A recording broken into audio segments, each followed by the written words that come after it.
right. Episode 7, we are here. Yes, we are. Episode 7, we are here. World of Controversy podcast. I'm so grateful to be here. I'm Germ.Griffin. You can follow me at Germ.Griffin. We got Jay Wizzle in the house. Julian Rob, how you doing? I am doing good. How are you guys doing?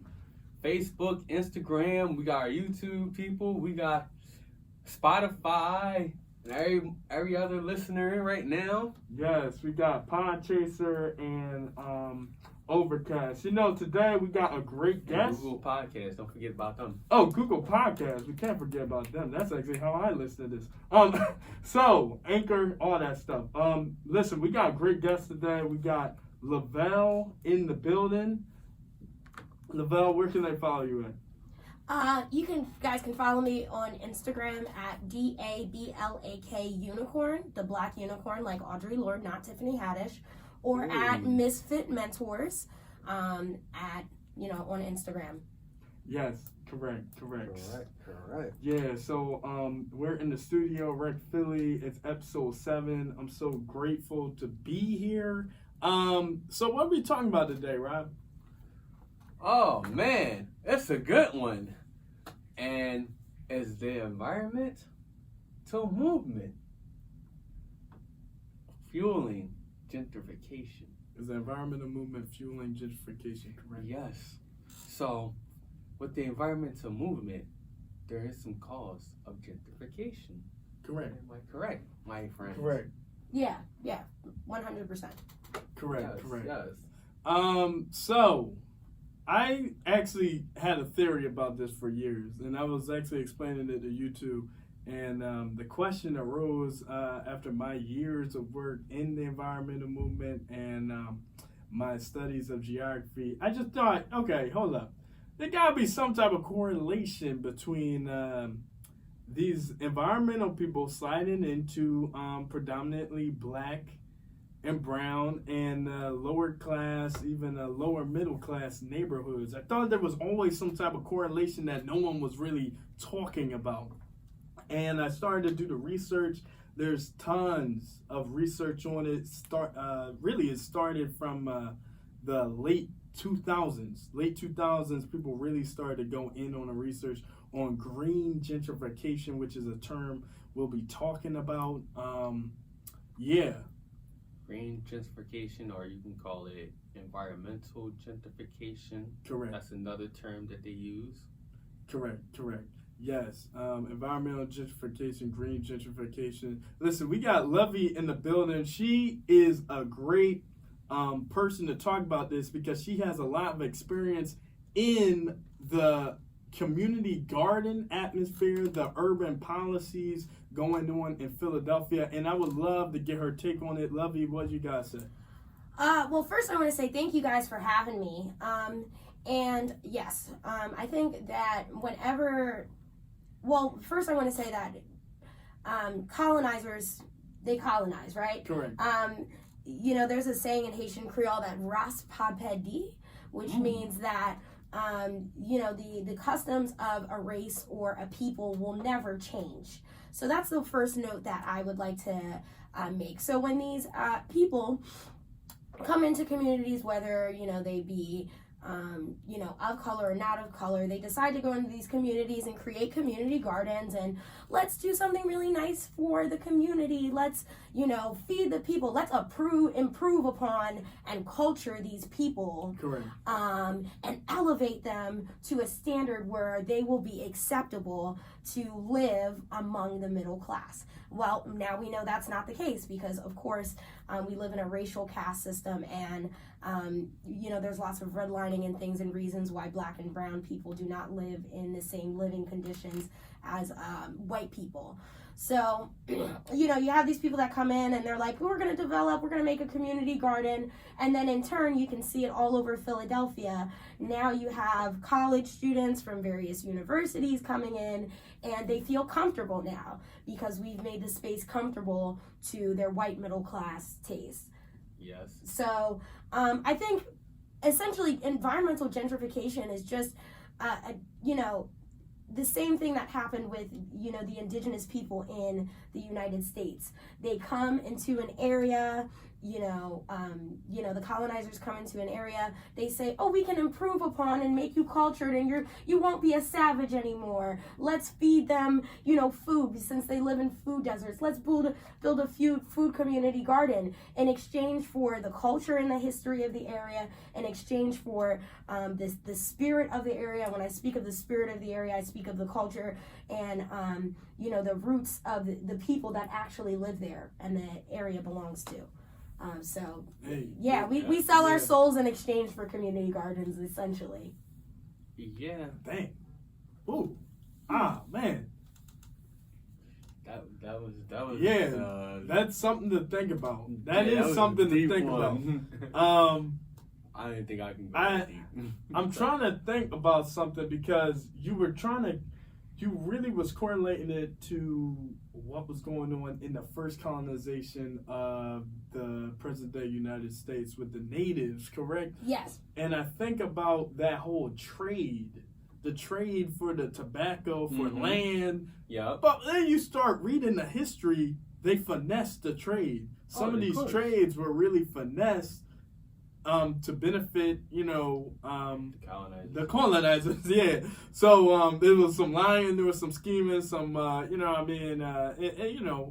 we already know how the present-day United States was really split up, chopped up between, different people groups and how the colonizers took it. But there's always some type of trade. Something had to look somewhat appealing, and there had to be some type of positive for them coming. Some people took guns. Remember, wasn't they brought horses and guns to some parts of South America, from what I believe. Over here, we started trading, I think, guns for maybe land or even guns for tobacco. We're trying to figure out how we can get this tobacco. There was gold involved in certain parts of South America. So maybe these community gardens was some type of trade going on, and we weren't really supposed to talk about how it's actually a finesse game for developers to come in and actually switch up our housing value, correct? Rob? Well, they're not supposed to tell you that they're going to trade. They're not going to tell you, oh, we're going to finesse these people. It's got to make it sound good where, oh, we'll fix up your neighborhood, make it look good, make it look nice for people to come and everything.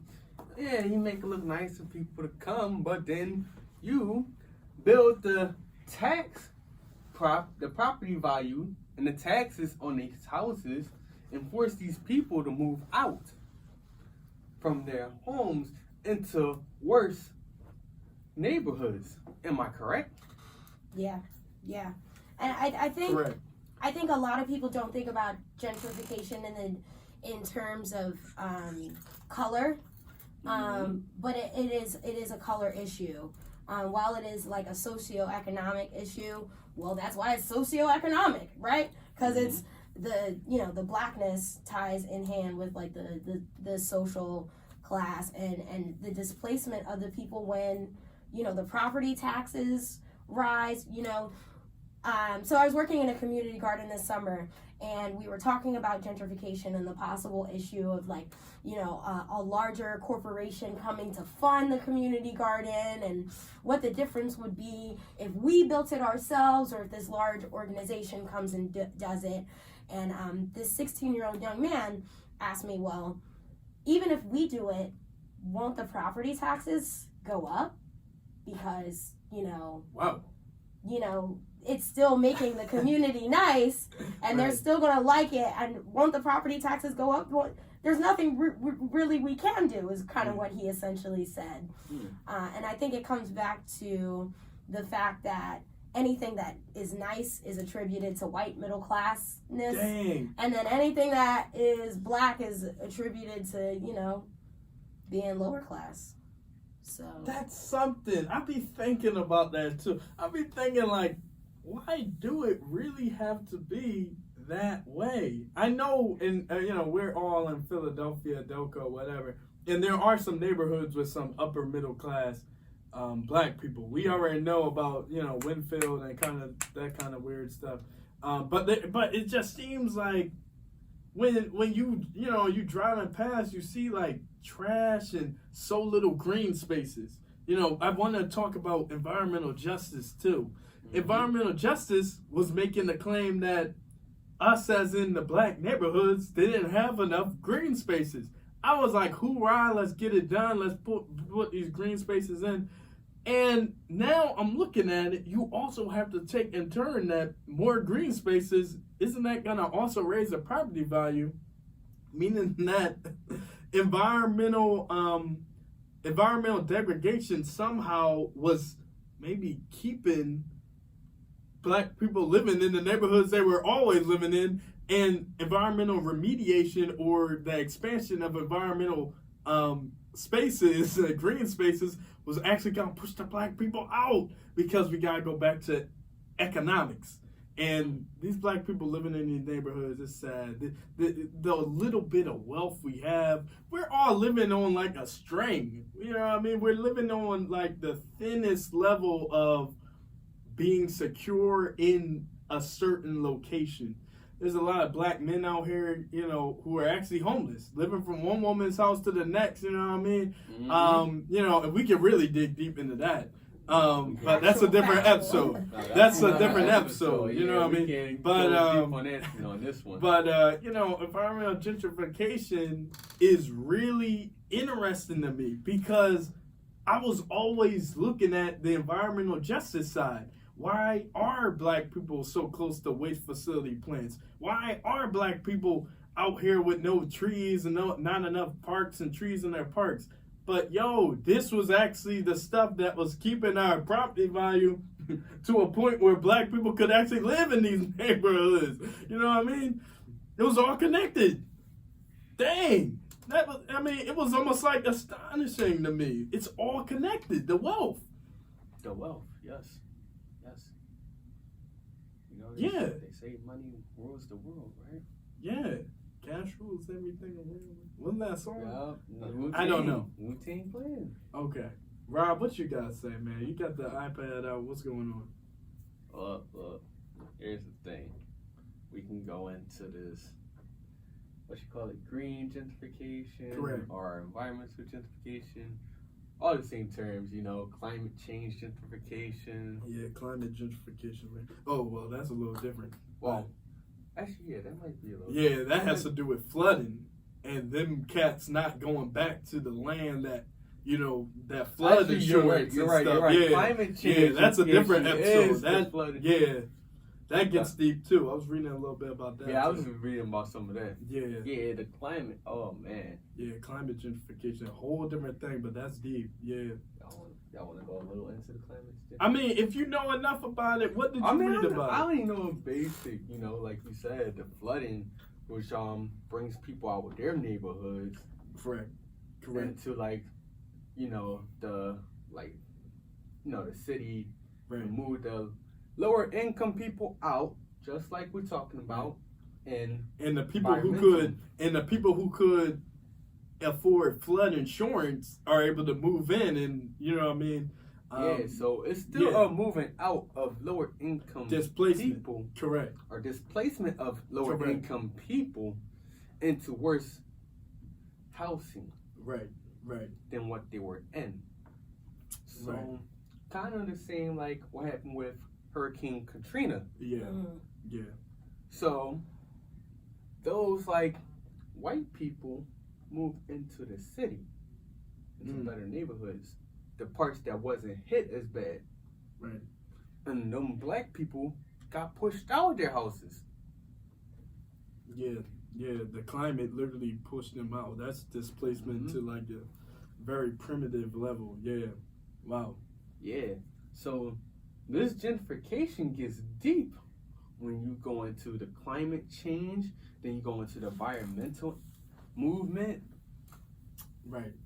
I don't know if y'all were reading something, but did y'all read anything about Whole Foods and them food deserts? Yes. Yeah, Lovey, can you explain a little bit about that? So I know a little bit about Whole Foods. Whole Foods has been I forget what the name of the program is, but they've been building Whole Foods markets in like food deserts in places like Detroit and Chicago, where there are it's very scarce to find real food.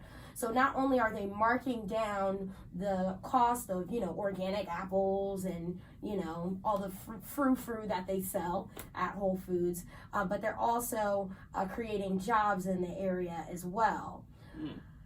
However, anytime a Whole Foods pops up, it's owned by Amazon now. It's a multi-billion-dollar company, multi-trillion-dollar company.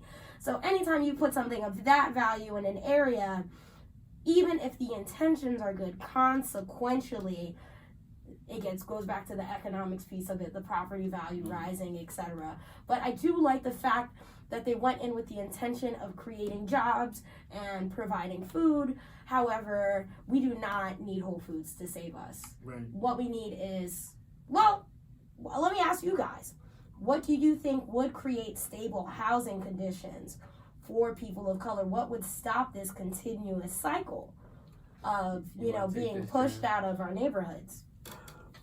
Lovey, I've been thinking about this, and it's gonna take a multi-dimensional answer for this multi-dimensional problem we call gentrification.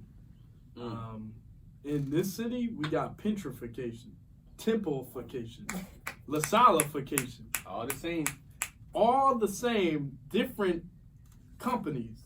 Then we have the zoning board, who got their 2035 plan. They already got a plan. By 2035, this is how the city gonna look. I don't know if y'all ever read it. Very interesting take. There is no Southwest Philly. There's only Southwest University, which interesting. Anyway, so that's on the local level too. And then you got the environmental policies that are also helping beget gentrification. A lot of cities are going through stormwater management plans. These plans do manage stormwaters, thank God, I love it, but I think they were actually raising the property values in some lower income neighborhoods, which we already know because displacement of black, brown, and poor people. So I think we need an interdimensional plan for all of this. Some people were talking about white people might just need to buy some houses for the blacks. I don't know. We might need a reparations plan, which Robinson, if you've been listening to this project for long enough, I'm all for reparations. I think reparations should really take into account gentrification. And I think that looking at the housing, the trust funds, the land trust fund, which I don't even completely understand. I'm okay with not understanding it. It gets deep. We'll have an episode on that another time. But the land trust funds, a certain amount of land we have trusted to, the government or the people that live there. So, yeah. Look, we ain't getting no reparations.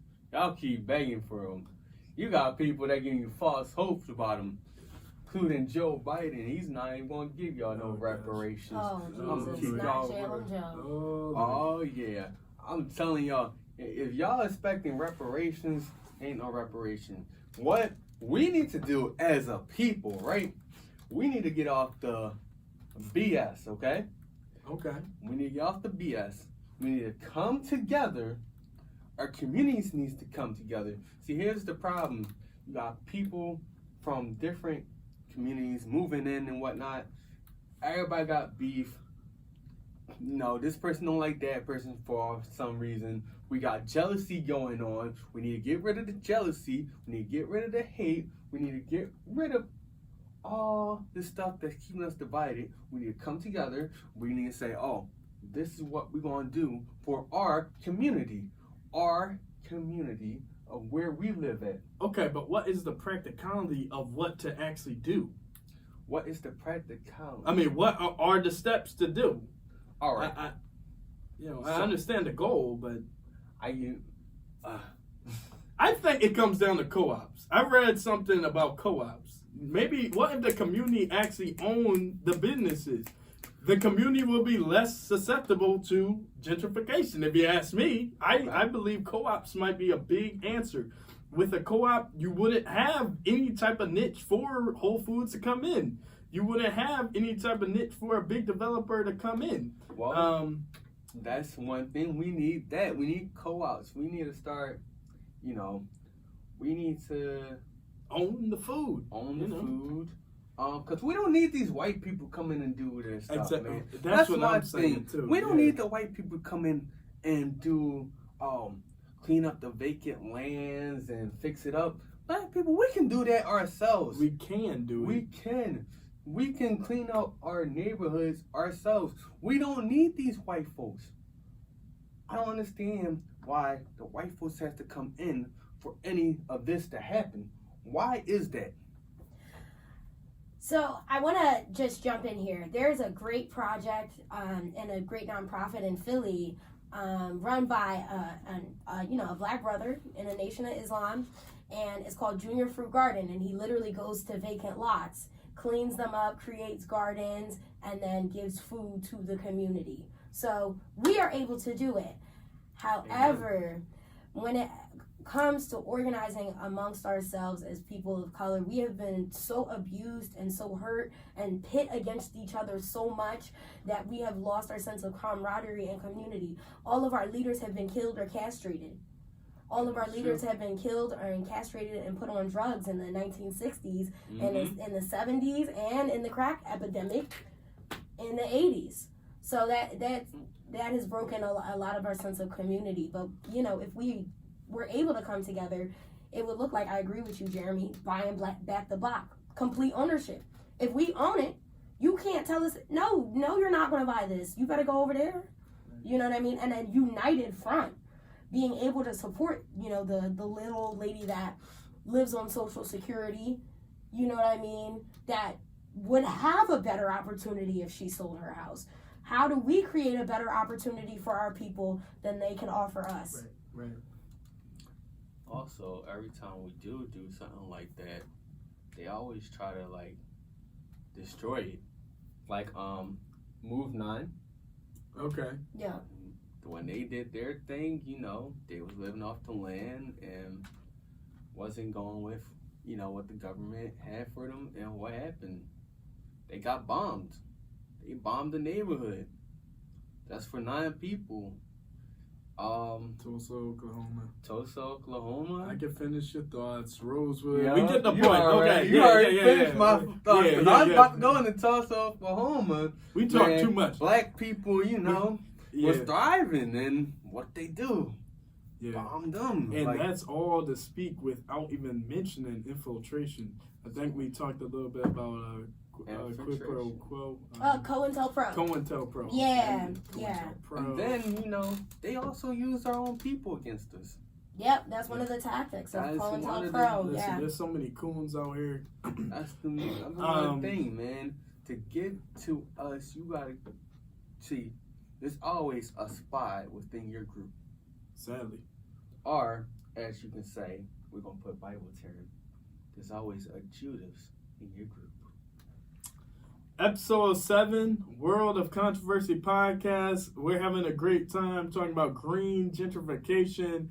I'm Germ Griffin. We got Jay Wizzle in the house, and we got really good guests today, y'all. We got Lovell. She is a community organizer. She is a great public intellectual. She's been trying to get it done in Southwest Delaware County over here in Philly, and we're so glad to have her here. Listen, y'all, I actually want to talk about one thing I've been noticing, right? So, and maybe we'll have a little fun with this, because I'm from Southwest Philly, and I was living there in the 2000s, and I seen a lot of gentrification happening. That was a gentrification I was witnessing. So I just feel as if you start to get signs with the gentrification coming. you see a lot of these Caucasian looking people, a lot of these grunge looking people be walking around here with these dogs and stuff. I feel like that's one of the first. Am I wrong? Like, I feel like wait. I feel like that's some of the first signs, though. When the punks and the tattoo folks start walking the dogs around, and you be like, okay, where are these people? And then you also get these cats out here who are like in this neoliberal community, and I think that's part of gentrification too, and the mindset of millennials and Generation Z. We want to live in the city. I'm thinking about moving back to the city myself. No, not so much the hood, but I am thinking about moving back into the city. I feel like a lot of young people want to do that, and a lot of young people, let's keep it honest, have a lot of the very similar politics. A lot of them are pro-environment. They believe in climate change. Very pro-LGBTQ rights. You know what I mean? You can almost like you can almost get any person under the age of 35 and almost guarantee their politics. So I really want to bring in, what are the politics behind a gentrifier? How do they look? How can we figure it out? How do they look? They look like white folks. That's all I can say. They look like white folks. They're white. It's funny because I was actually going through a hipster phase.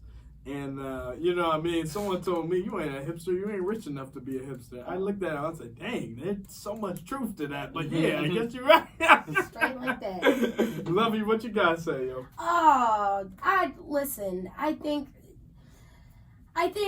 Gen Z means well. And I'm going to be full disclosure here. I was friends with, this girl at Drexel this summer that I met at a protest, and I was like, she's progressive, she gets it, she's queer, correct. You know what I mean? Okay. She has the gentrifier politics, and she is the, right color and everything for a gentrifier. That was my homie, though. She's all like, Black Lives Matter, social justice, yeah. You know what I mean? We get it, we're excited about the politics. Bernie Sanders 2020. Bernie Sanders.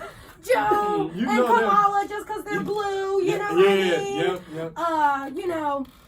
All that fun stuff. However, a lot of these people don't really, as much as woke as we are, we don't understand the politics. Like, we don't understand the policies behind the politics. We don't understand the concepts of the social constructs that we're trying to fight against when we're creating these, politics.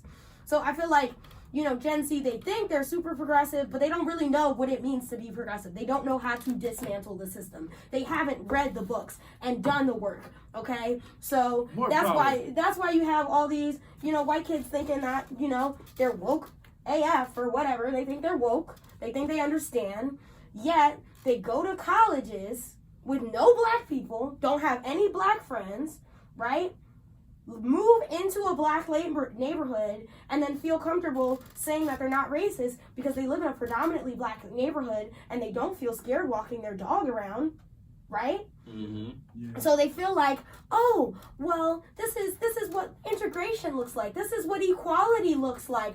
I have my Black Lives Matter sign in the lawn. When frankly, we would be doing a lot better if you weren't here. We would be doing a lot better if you would stop imprinting your presence on us. And we would be doing a lot better if you read a book written by a black person, if you read a book written by a queer person, if you read a book written by a woman, if you read, you know what I mean? It's a lot of talking, it's a lot of politics, it's a lot of perception, but there's no education. So I think that is the politics behind a gentrifier. They have the politics that are the spirit of the age, I would call it. Okay. But they don't have the education. They have the right idea, but they don't have the education, so they don't understand the effects of their actions. That is what I would say the politics of a gentrifier are. It definitely goes back to the actions. Yeah. Right. Yeah. Right. Yeah. Wow. They don't think about, like, how do I actively play a role in this system of oppression? how do I actively play a role? Like me, as a woman, or, I might not think of, okay, even though I am affected by patriarchy because I am a woman, how are men affected by patriarchy? We don't think like that. We don't think on those levels, like, how does my place in society affect other people? A lot of us are not that introspective. So I think it also comes down to, like, a personal level, like a deep, like, you and God analysis. Like, correct. Yeah. Correct. Yeah. Yes. Wow.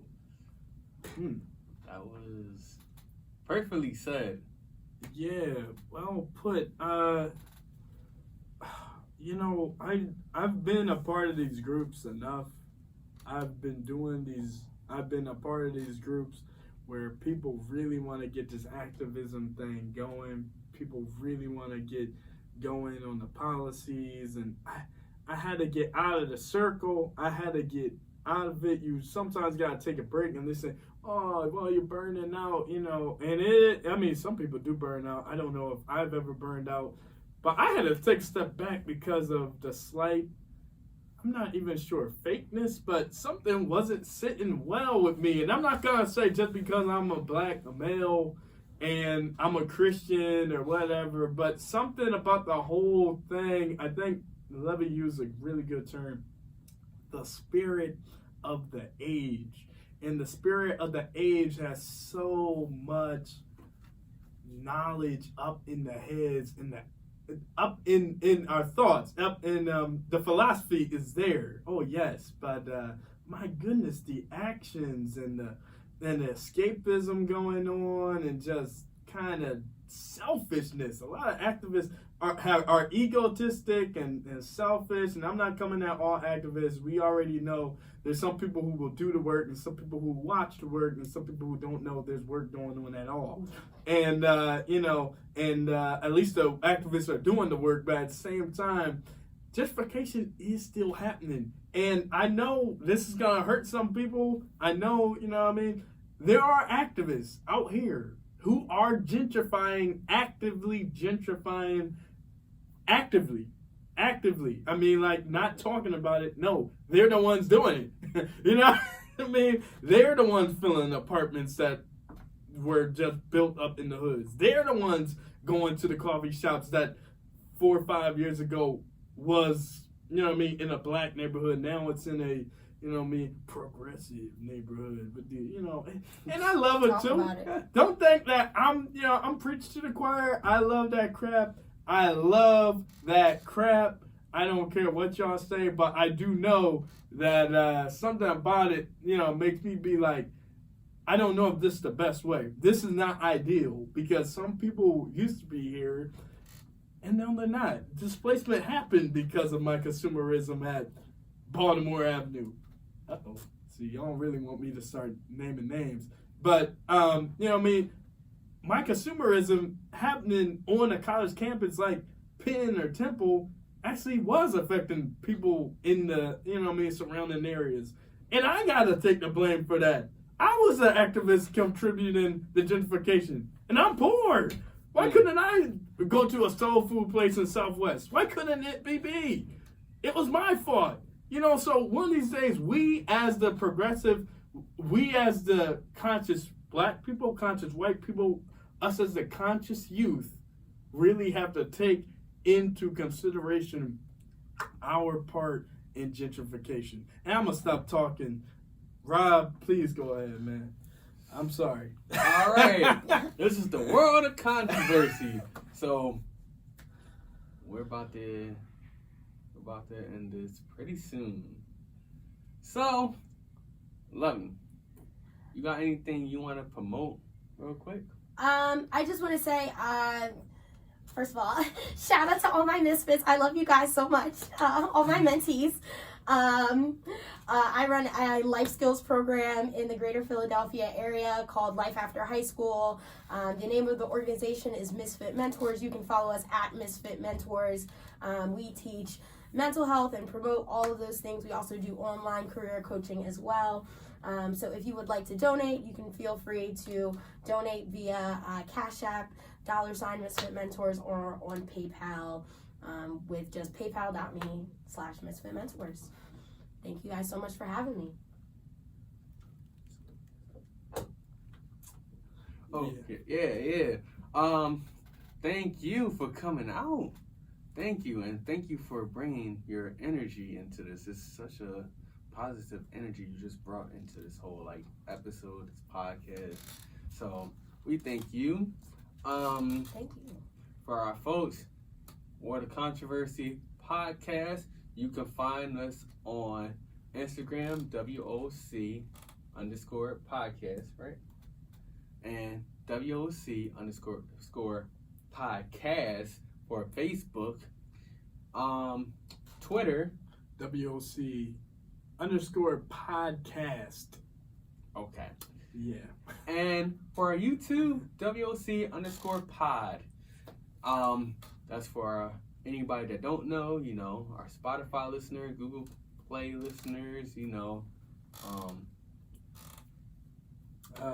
Anchor? We got an Anchor, but definitely check out the Anchor. Podchaser. Podchaser. We love y'all at Podchaser. It was a really good episode. Had to get that off my chest. I'm sorry about that, y'all. I really had to get that off my chest. And, this podcast really was some healing going on, too. Yeah. You know what I mean? So, yeah, we all live in a city that is very much getting gentrified. So I just wanted to get that off my chest and, Well, y'all just need to come together. We need to come together, make a plan, how we want to see our neighborhoods next couple But years. it's more than that, because there's sometimes I think, is gentrification even that bad? How could we stop it? Was it already gonna happen either way? Whatever we did, was people gonna move either way? So it's the way they're moving that was getting on my nerves. Not if you fight for your neighborhood. And you're right. Ain't nobody fighting. No one's fighting. That's what I'm saying. People getting the bread and dipping out. So I'm confused. How much in the fight? You almost was given a choice to a certain extent. I understand you ain't got enough bread, but you took the money to, what I mean? So there's part of me all over the place. Listen, y'all, I'm sorry. You can definitely hit me up in the DMs. My DMs are always open. The conversation continues. Germ.Griffin on Instagram and GermTwix on Twitter.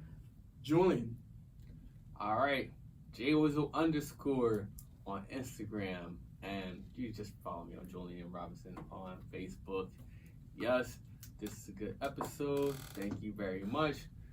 Check us out next time, because we're going to talk about what's going on in Africa. Amen. Good night.